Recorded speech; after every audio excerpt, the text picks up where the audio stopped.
Aujourd'hui, je vous propose de faire des biscuits qu'on a tous goûtés un jour, souvenirs de notre enfance, ou petits biscuits qu'on mange encore aujourd'hui, des petits princes vegan, sans gluten, sans sucre raffiné, des petits princes pas comme les autres. Je vous montre comment les faire, vous verrez, c'est très facile. Dans un saladier, mélangez 120 g de farine d'épeautre ou farine de sarrasin pour une version sans gluten, ajoutez 70 g de poudre d'amande, 60 g de sucre de canne et une cuillère à café de cannelle en poudre, puis une pincée de sel pour terminer. Enfin, mélangez bien le tout à l'aide d'un fouet. Sachez que la poudre d'amande est riche en bons lipides, en protéines et en fibres, ainsi qu'en vitamines, notamment la vitamine E. Par la suite, coupez 80 g de beurre végétal en petits cubes pour qu'il soit plus facile à travailler, puis incorporez-le délicatement avec vos doigts aux ingrédients secs pour émietter le tout jusqu'à ce qu'il ressemble à une texture sableuse proche d'un crumble. Une fois que le mélange ressemble à un crumble, ajoutez progressivement 2 à 3 cuillères à soupe de lait végétal ou d'eau froide. Travaillez la pâte rapidement avec vos mains jusqu'à ce qu'elle forme une boule homogène. Vous aurez peut-être remarqué que je ne mets pas de levure chimique dans nos biscuits. La levure chimique rend les biscuits plus légers et aérés en créant des bulles de gaz. Si vous cherchez une texture plus ferme, croustillante ou sablée, il vaut mieux s'en passer. Cela permet aussi aux biscuits de conserver leur forme pendant la cuisson. Rassemblez votre pâte qui ressemble maintenant à un bloc, puis abaissez-la à l'aide d'un rouleau sur un plan de travail recouvert de papier sulfurisé. Ceci va permettre d'éviter qu'elle ne colle au plan de travail, puis roulez jusqu'à obtenir une épaisseur d'environ 0,5 cm. Utilisez ensuite un verre ou un emporte-pièce pour découper vos petits biscuits. Petite astuce, pensez à tremper l'emporte-pièce dans un peu de farine si nécessaire pour éviter qu'il ne colle à la pâte. Retirez l'excès de pâte, nous l'utiliserons tout à l'heure, puis déposez les biscuits délicatement sur une plaque de cuisson tapissée de papier sulfurisé en laissant un léger espace entre chacun d'entre eux. Rassemblez les chutes de pâte et reformez-les en boules pour les étaler à nouveau et ainsi découper d'autres biscuits.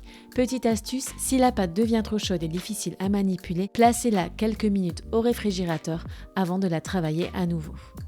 À ce stade de la préparation, n'oubliez pas de préchauffer votre four à 180 degrés. Je vous propose de personnaliser nos petits biscuits. Vous pouvez utiliser pour ceci un petit emporte-pièce ou un couteau pour découper le centre de certains d'entre eux. Cela créera une sorte de fenêtre et révélera l'intérieur du biscuit, ajoutant une touche originale à celui-ci. Et enfin, pour un vrai look de petit prince, avec une paille ou le bout d'une cuillère, créez des petits points tout autour de votre biscuit. Cela ajoutera une jolie finition. Direction à présent le four qui aura été préchauffé à 180 degrés.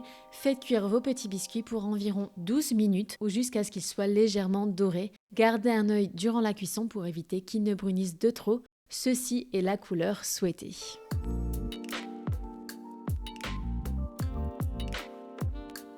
Laissez-les refroidir sur la plaque puis transférez-les sur une grille pour qu'ils terminent de durcir et refroidir complètement.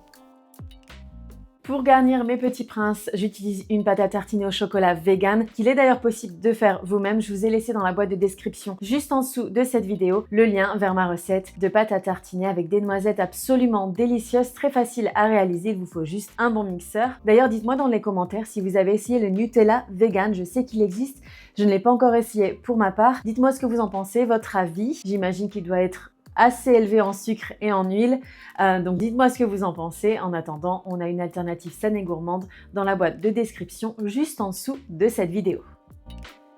Outre le chocolat, vous pouvez aussi les garnir de votre confiture préférée. Vous aurez environ une dizaine de petits biscuits. Je n'ai pas fait les petits points par exemple sur chacun des biscuits puisque la base n'en a pas besoin. Sur cette base justement, nous allons napper notre chocolat puis ajouter le dessus avec les petits points qui formeront le petit prince. Laissons de côté puis continuons à napper de chocolat.